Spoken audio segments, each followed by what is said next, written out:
Assalamualaikum warahmatullahi wabarakatuh. Perkenalkan, nama saya Fadil Sulaiman dengan NIM 23 11 044 dari kelas PAI 4B dengan prodi Pendidikan Agama Islam.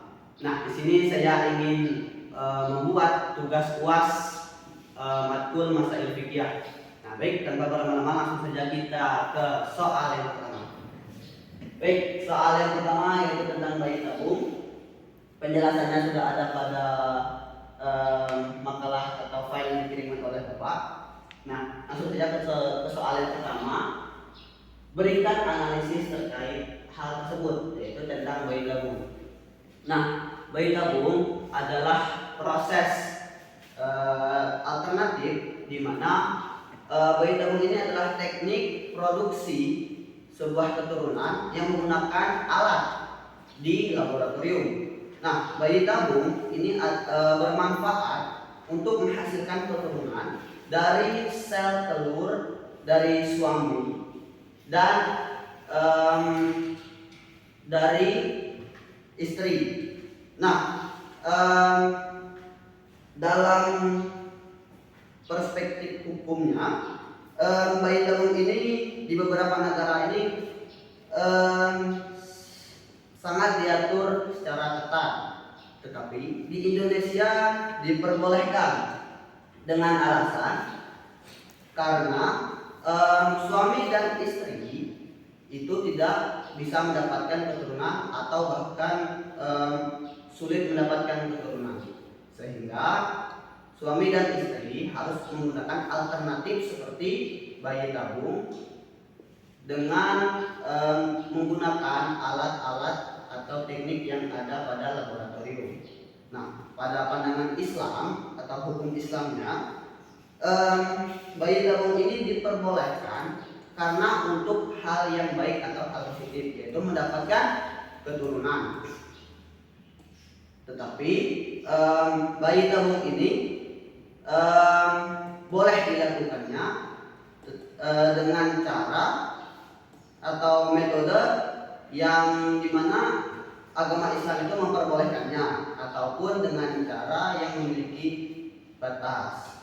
Nah, baik, langsung saja ke soal nomor berikutnya, itu nomor 2. Jika melakukan bayi tabung dengan alasan menjaga kondisi tubuh agar tetap menawan atletis, apakah diperbolehkan? Berikan alasannya.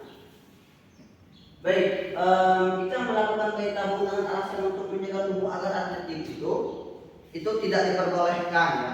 Jadi tujuan untuk melakukan bayi tabung ialah untuk mendapatkan keturunan. Nah, jika alasan untuk melakukan bayi tabung itu untuk menjaga kondisi tubuh atau postur tubuh, maka tidak diperbolehkan atau bisa disebut haram, karena dia bisa mengandung tetapi dia malah mengambil alternatif lain karena takut mengubah gaya tubuhnya.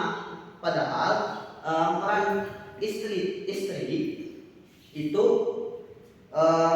salah satunya ialah mengandung, yang dimana hamil dari awal sampai ia melahirkan. Tetapi kalau dia memilih dengan cara bayi tabung agar tujuan tubuhnya tetap menawan, maka tidak diperbolehkan ataupun secara hukumnya haram. Lanjut ke nomor 3 atau bagian C pada nomor 1 ini, yang soalnya adalah bagaimana pandangan hukum Islam dalam membesarkan janin atau semen suami dan maupun istri pada rahim wanita lain. Nah, hukum Islam dalam membesarkan janin ini pada rahim wanita lain ialah haram. Mengapa?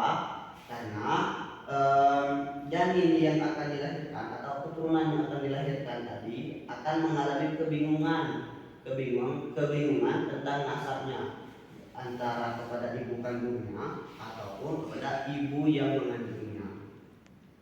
Baik kawan-kawan, di sini kita akan lanjutkan pada nomor 2, ya, tentang poligami, ya, yang dimana soal pertama atau bagian A dari nomor 2 ini adalah, setujukah Anda dengan poligami? Jawaban saya setuju. Nah, mengapa saya setuju? Karena poligami ini ialah tergantung ya. Poligami ini kalau saya setuju, berarti saya setujunya itu dengan syarat. Syaratnya adalah jika poligami ini dilakukan dengan niat baik dan ingin mengangkat derajat para wanita. Nah, maka poligami ini dianjurkan atau tanggapan saya tentang poligami ini ialah setuju. Nah, untuk bagian tidak setujunya adalah ketika suami yang berpoligami itu menanggapi tentang nafsunya atau ketidakpuasannya dalam berumah tangga atau ini berhubungan intim. Nah, jadi kalau keinginan suami atau suaminya tadi berpoligami dengan niat yang tidak baik atau tidak halal, maka tidak diperbolehkan untuk berpoligami. Nah, lanjut untuk soal nomor 2 atau bagian B dari nomor 2, yaitu bagaimana pandangan hukum Islam tentang poligami. Nah, hukum poligami dalam pandangan hukum Islam ini diperbolehkan ya, dengan syarat sama seperti apa yang saya berikan contohnya pada nomor 1 tadi atau bagian A tadi tentang pandangan saya tentang poligami, yang dimana pandangan Islam ini menyetujui kalau niat dari suaminya baik tentang poligami. Nah, kalau niatnya buruk maka tidak diperbolehkan karena akan mengakibatkan hancurnya rumah tangga. Nah, pandangan hukum Islam juga ini kan tentang mengangkat derajat daripada seorang istri atau orang wanita. Nah, maka dari itu di sini saya mengambil dalil dalam Al-Quran di mana tentang poligami disebutkan secara eksplisit dalam Al-Quran. Dalilnya adalah, dan jika kamu takut tidak akan dapat berlaku adil terhadap hak-hak perempuan yatim yang kamu nikahi, maka nikahilah wanita lain yang kamu senangi, 2, 3, atau 4. Tetapi jika kamu takut tidak dapat berlaku adil, maka nikahilah seorang saja. Hadis riwayat Quran surat An-Nisa ayat 3. Nah, ayat situ menjelaskan boleh menikah atau berpoligami dengan maksimal 4 istri dengan syarat mampu berbuat adil. Nah, dan juga jikalau dalam berpoligami ini suami tidak dapat berbuat adil atau tidak bisa menafkahi semuanya, maka poligami tidak dianjurkan. Baik kawan-kawan, sampailah kita pada bagian yang terakhir, yaitu nomor 3 tentang aborsi atau abortus. Baik, tanpa berlama-lama langsung saja kita ke bagian A. Soal yang pertama yaitu berikan pandangan Anda terkait aborsi dan bagaimana pandangan para ulama terkait hal tersebut. Nah, baik, pandangan saya terkait aborsi itu ada 2 hal, kawan-kawan, teman-teman. Yang pertama itu aborsi itu boleh dilakukan jikalau nyawa orang tua itu sudah terancam dan usia kandungan atau usia janin masih belum 4 bulan ataupun 120 hari. Nah, aborsi haram dilakukan apabila usia janin masih belum usia janin telah sampai pada usia 4 bulan atau 120 hari karena ruh sudah ditiup pada janin yang telah dikandung oleh orang tua atau ibunya.